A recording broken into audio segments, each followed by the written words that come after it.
O senhor sabe muito bem disso, o senhor acompanha. Não, eu não sei muito ali bem, no Supremo em 2023. Esse é um vício de quem está entrevistando. A senhora está falando e já está colocando qual é a minha opinião. A minha opinião é outra, diferente da sua. Eu não sei muito bem, não. O que eu sei muito bem foi o que eu disse. E o que eu disse eu assumo. Eu estou falando o que eu estou assumindo aqui, publicamente. E o que a senhora fala, a senhora assume também. A senhora não pode botar a palavra na minha boca, por favor. Eu não sei muito bem, não. O que eu sei muito bem eu disse a senhora. Pessoal, vamos assistir juntos aqui nesse vídeo o bate-boca feio que rolou entre a Andréa Sadi e o Rogério Marinho, senador do PL, né, da oposição. E eles foram, ela chamou ele ali para fazer uma entrevista ali, né, ele estava ali no corredor ali do Congresso, e aí o repórter chamou ele para fazer entrevista, e aí eles começaram a conversar com calma, tal, né, só que chegou uma hora que o bate-boca ficou feio. Pena que eu não consegui, porque eu pego os vídeos lá no X, né, na página da própria Globo News, e eles fazem recortes. Então o que acontece? Às vezes a gente não consegue pegar, porque eles cortam, né? Eu queria pegar o vídeo inteiro, mas eles só botam pequenos recortes. A gente não consegue pegar a sequência inteira do vídeo, mas dá para ter uma ideia legal do que rolou, né? Falta um pedaço do vídeo ali que eu não consegui achar, não consegui, porque eles devem ter tirado, mas pelo que eu peguei ali, deu para perceber legal o bate-boca que foi, né, a discussão que eles tiveram ali, né, e depois no final também vocês vão ver a choradeira do Merval Pereira, porque eles estão percebendo que a anistia vai passar no Congresso, né, não adianta mais eles quererem tentar, né, fazer qualquer coisa, porque parece que já houve um acordo para que saia a anistia. O Centrão entrou na jogada, e não vai ter jeito, vai ter que passar a anistia. Só não se sabe ainda como é que vai ser essa anistia. Se vai entrar o Bolsonaro ou não. Isso daí é que está gerando dúvida. Bom, vamos assistir juntos aqui. Eu só vou pedir para você deixar o seu like, se inscrever no canal, acionar o sininho das notificações para receber novos conteúdos e também depois deixar o seu comentário aí dizendo o que você está achando desse bate-boca aí da Globo News, né? Isso, qualquer coisa que você fizer vai ajudar muito aqui nosso canal de direita a crescer mais e a fazer com que o YouTube entregue mais nosso conteúdo, né? Então vamos lá, pessoal, sem mais enrolação, vamos assistir aqui. Que anistia para quem o senhor defende quando o texto for discutido no Senado? Ok. Bom, primeiro eu acho que ela vai começar na Câmara. Se o presidente Davi Alcolumbre tomar a iniciativa de começar a discussão aqui no Senado, será muito bem-vindo. Agora, para nós, é evidente que não há possibilidade de aceitarmos uma anistia seletiva por todos os argumentos que eu tenho ouvido, inclusive dos senhores, da Globo e dos demais veículos de comunicação, né? Até porque essa proposta, ou pretensa proposta que é dada, é tipo, olha, vamos resolver anistiar só aqueles que participaram da invasão. Ora, a invasão é justamente o pretexto para linkar com um pretenso também golpe de Estado que nunca houve. E as pessoas dizem, mas pode ser declarado inconstitucional porque não se anistia quem pratica golpe de Estado. Ora, como é que você vai anistiar, 1.500 pessoas e não anistia 3 ou 4 pelo mesmo motivo? Para mim é muito esquisito, né, que nós estejamos hoje com um debate interditado, não é pela pressão de opinião pública ou de parlamentares ou de agentes políticos, é de um outro poder que tutela e intervém e interdita o debate nessa casa. Nós estamos numa situação muito ruim no Brasil. Essa anistia... eu só concluí, quando o senhor fala de anistia nós seletiva... estamos numa situação muito ruim, porque você tem um Congresso que representa o povo que está impedido de se manifestar contra ou a favor, porque pretensamente tem que ouvir primeiro um outro poder, que é o Supremo Tribunal Federal, que só deveria ser provocado caso algum cidadão, alguma empresa, alguma entidade fizesse a arguição de inconstitucionalidade. Aí sim, eles poderiam conversar a respeito do tema. Mas no Brasil virou tudo de ponta cabeça, né? O agente político mais importante do Brasil hoje é o Supremo Tribunal Federal. Pois não.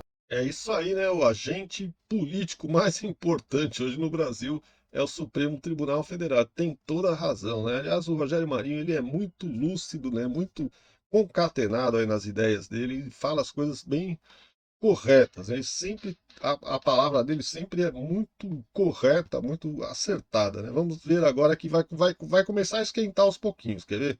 Eu já peço desculpas para o senador, porque eu tô com um pouco de delay, então se eu falar Por em cima... Por enquanto eles estão tudo educativos, daqui a pouco vai mudar. Então, o que o senhor está dizendo, quando o senhor fala de anistia seletiva, o texto que o senhor defende é anistia incluindo o ex-presidente Bolsonaro, é isso? Não, ampla. Não é possível nós falarmos de anistia num país que tem toda uma tradição de reconciliação e de pacificação, olhando pelo retrovisor. Quem nós ouvimos falar contra, de uma maneira muito incisiva, contra a possibilidade de anistia, aliás, entoando palavras de ordem, se posicionando publicamente contrário, é o presidente Lula e os seus acólitos. E são justamente eles que foram beneficiários de anistia. E veja, alegam, porque o presidente Bolsonaro foi o idealizador do processo. As pessoas que foram anistiadas por crime de morte, vamos deixar claro, por assalto a banco, por sequestro. E naquela oportunidade, para se reconciliar o país, não se fez uma gradação, olha, só vamos anistiar quem falou mal do governo, ou quem estava numa passeata, ou quem eventualmente escreveu um livro proibido.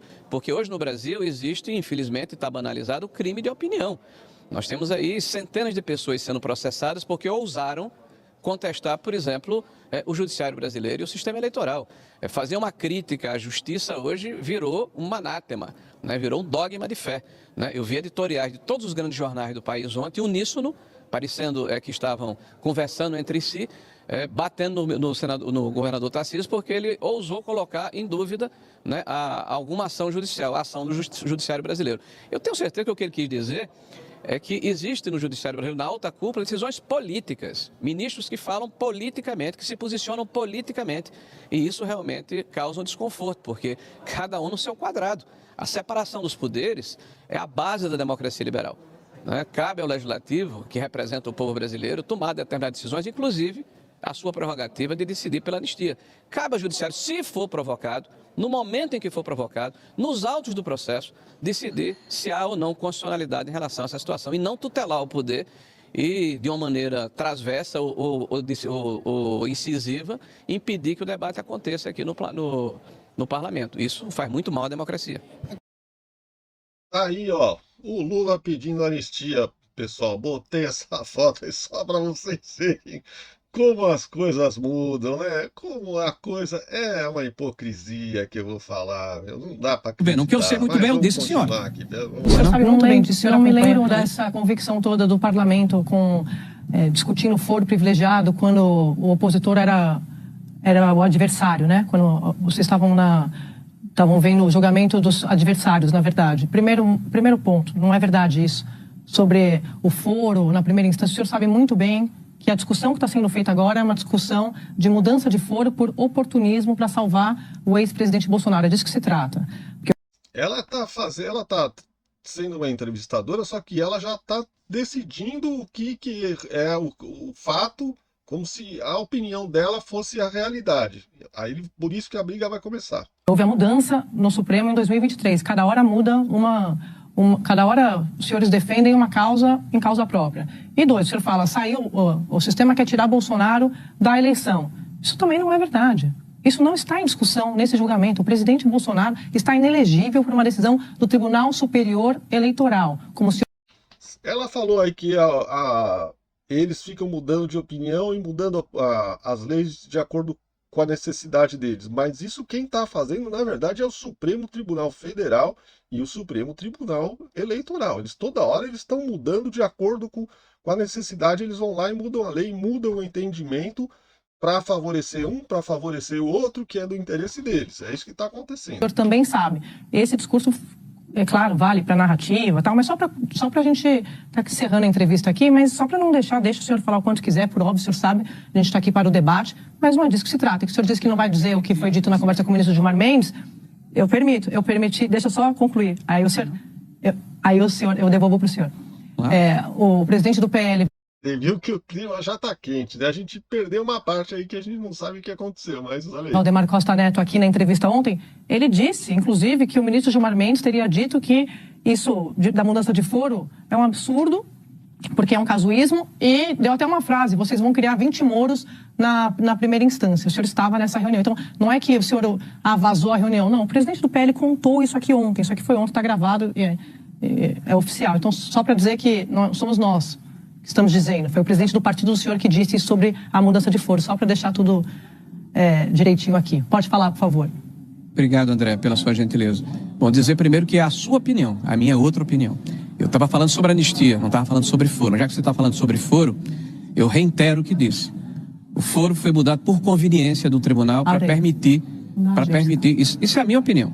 para permitir justamente a retirada do presidente da República, que é a maior liderança de direito do país, do jogo eleitoral. Essa é a minha opinião. Você tem a sua, eu tenho a minha. Tá? Isso foi feito de forma casuística, aliás, contra uma decisão de menos de 5 anos atrás, com o acordo puxado pelo atual presidente do Supremo Tribunal Federal, o ministro Barroso. E essa situação só se concretizou agora em abril de 25. Né? Aliás, o julgamento foi feito de trás para frente, que o julgamento estava acontecendo, né, por uma questão questão conexa, porque tinha alguém com foro nesse processo. Para justificar o processo, só conseguiram terminar em 25. Então, na verdade, o presidente estava sendo julgado de forma irregular. Agora que eles conseguiram normalizar o processo. Quanto à questão da conversa, André, quem me pediu reserva não foi o presidente Valdemar. Ele tem todo o direito de falar o que quiser. Ele é independente. Eu estava numa conversa e quem me chamou para conversar me pediu reserva. Eu mantenho a minha palavra e me reservo o direito de só falar a respeito do tema, se quem pediu a reserva da conversa abrir mão dessa situação. Claro, claro. É a opinião do senhor, claro, mas uma coisa é a opinião, outra coisa são os fatos, né? O senhor falou antes de julgamento em primeira instância. Mas que chatinha, né? Ela fica querendo debater a opinião do cara, dizer que o cara tá errado, meu. É só por isso que eu falei que É a sua opinião. essa é a opinião do senhor, tá tudo certo. Ah, ok. Então não diga. Essa é a opinião do senhor, tá tudo certo, senador. Não mas porque houve a mudança do foro privilegiado, o senhor sabe muito bem disso, o senhor acompanha. Não, eu não sei muito ali bem. no Supremo em 2023. Olha, esse é um vício de quem está entrevistando. A gente pode está falando e já está colocando qual é a minha opinião. A minha opinião é outra, diferente da sua. Eu não sei muito bem, não. O que eu sei muito bem foi o que eu disse. E o que eu disse eu assumo. Eu estou falando o que eu estou assumindo aqui, publicamente. O que a senhora fala, a senhora assume também. A senhora não pode botar a palavra na minha boca, por favor.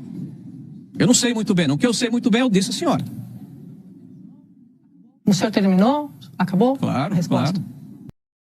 Que lavada, hein? Que paulada que tomou André Saldin ao vivo e em cores, né? Em pleno programa, ao vivo.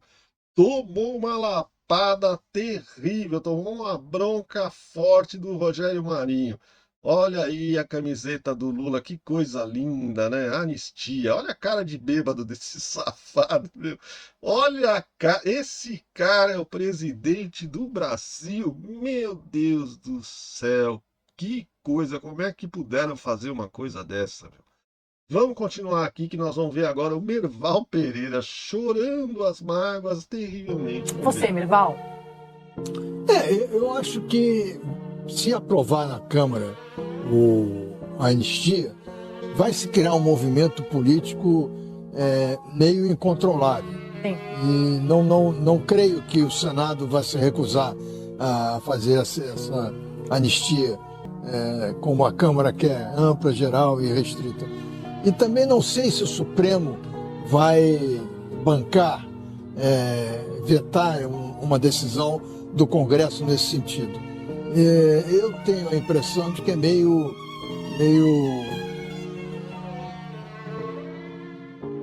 vai acontecer. Eu tenho a impressão de que essa anistia Que alguma coisa vai tá contratada alguma coisa, né? acontecer. Alguma coisa vai acontecer. Agora, André, A verdade é que fizeram um acordo, né? O Tarcísio de Freitas foi lá, conversou com o pessoal, o Centrão está engajado agora.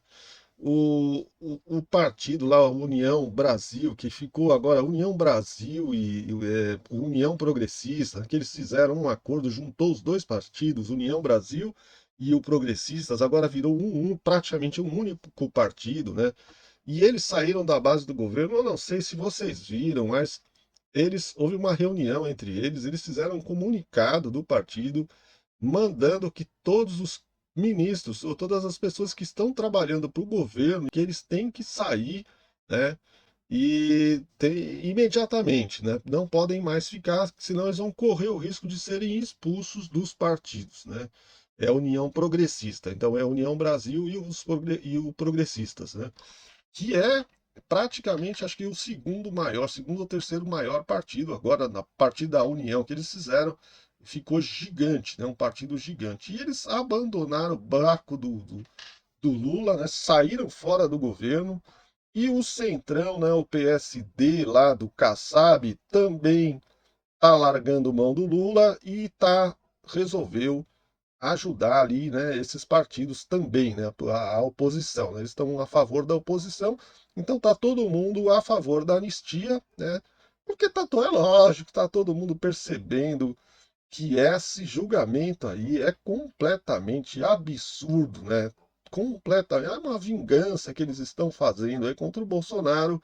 E, duas razões. A primeira, vingança, porque o Bolsonaro se opôs muito ao STF, né? Agredia muito em falas ali os ministros do STF, e também por conta de que ele é um grande risco para a tentativa de reeleição do Lula, né?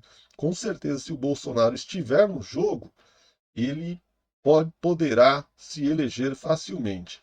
E essa inelegibilidade do Bolsonaro, ela pode ser caçada, acabar com essa ação que o tornou inelegível pelo próximo presidente do TSE, que vai ser, é um dos dois que o Bolsonaro colocou, tá? Eu não sei qual dos dois que é, se é o Cássio Nunes ou se é o André Mendonça, mas é um dos dois que vai presidir o TSE daqui para frente, daqui a pouco tempo, né? Então, nós vamos ter, no ano da eleição, o TSE de direita, não vai ser mais de esquerda. E isso daí, para eles, está apavorando, né, os outros ministros, porque eles não vão ter controle sobre o TSE como eles estavam tendo antes, né? Eles estavam fazendo o que eles bem entendiam, né? Então, é isso daí que está pegando, né? Então, é isso aí, pessoal. Espero que vocês tenham gostado do vídeo aí. Se vocês gostaram, deixa o seu like aí, se inscreve no canal, aciona o sininho das notificações e deixa também o seu comentário. Eu vou ficando por aqui. Um grande abraço e tudo de bom.